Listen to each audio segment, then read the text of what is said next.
ভাই অতি দুঃখ সহিত জানানো যাচ্ছে যে গরিবের পেটে লাথি দিয়ে দেশ কখনো ভালো চলতে পারে না। আজকে আমরা অসহায় নির্যাতিত কর্মীরা এখানে অবস্থান কর্মসূচিতে আছি। আমরা খুব কষ্টে আছি ভাই।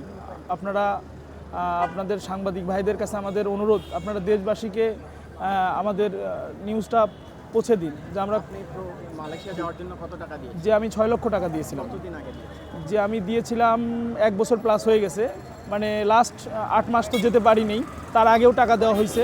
সর্বশেষ মে মাসে আমার ফুল টাকা পেমেন্ট হয়েছে, আপনার ডেট শেষ হওয়ার আগেই আমরা ফুল টাকা পেমেন্ট করে দিছি। এই 6 লাখ টাকা দিতে কেমন কষ্ট হচ্ছে?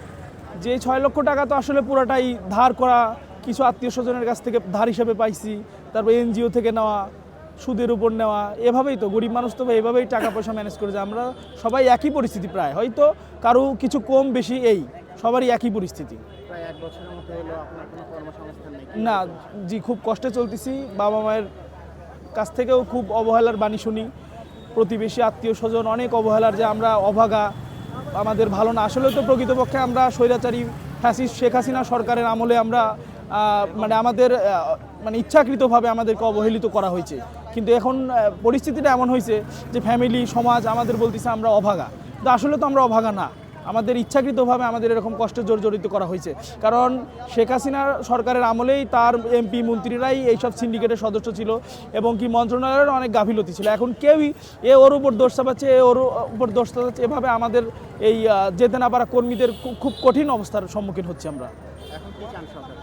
এখন সরকারের কাছে আমাদের একটাই দাবি, যে সরকার যেন আমাদের অতি দ্রুত সময়ের মধ্যে, যেহেতু ইতিপূর্বে মালয়েশিয়ার প্রধানমন্ত্রী আনোয়ার ইব্রাহিম উনি আসছিল আমাদের দেশে, উনি নিজে ওয়াদা করে গেছে বা প্রতিশ্রুতি দিয়ে গেছে যে এই 18,000 কর্মী আটকে পড়া 18,000 কর্মীকে উনি নিবে। তো যেহেতু আমরা আশ্বাস পেয়েছি, উনি কখনো যদি কোনো দেশের প্রধানমন্ত্রী, একজন দেশের সর্বোচ্চ নেতা যখন কোনো মিডিয়ার সামনে বলে, অবশ্যই সেটা কার্যকারিতা হয়। এখন আমাদের দেশের মন্ত্রণালয় বা সরকারের ঊর্ধ্বতম কর্মকর্তা যারা আছে, তাদের আমরা সঠিক কোনো পদক্ষেপ দেখতে পাচ্ছি না। এই কারণে আমরা আজকের এই অবস্থান কর্মসূচিতে যোগদান করেছি। প্রবাসী কল্যাণ মন্ত্রণালয়ের পক্ষ থেকে আজকে কি আশ্বাস? আজকে এখন পর্যন্ত তেমন কোনো আশ্বাস দেওয়া হয় নাই। আমাদের প্রতিনিধি আর কি তাদের সাথে কথা বলার জন্য গেছে, তাদের সাথে কথা হবে, এরপর আমরা জানতে পারবো আর কি। কিছু সময় পর হয়তো তারা উপর থেকে নিচে নামলে আমরা জানতে পারবো। এখন পর্যন্ত কোনো তথ্য আমরা পাইনি। আপনাদের দাবি মানা না হলে কি করবেন? আমাদের দাবি যতক্ষণ পর্যন্ত মানা না হবে ততক্ষণ পর্যন্ত আমরা এখানেই অবস্থান করব। এমনকি আমাদের আরও যারা ভাই আছে, এখন অনেকেই আছে যাদের ভাড়া নাই, আসতে পারে নাই। আমাদের কাছে অনেকেই মেসেজ করছে, হোয়াটসঅ্যাপে মেসেজ করছে, ভাই ভাড়া নাই, যাবো কীভাবে।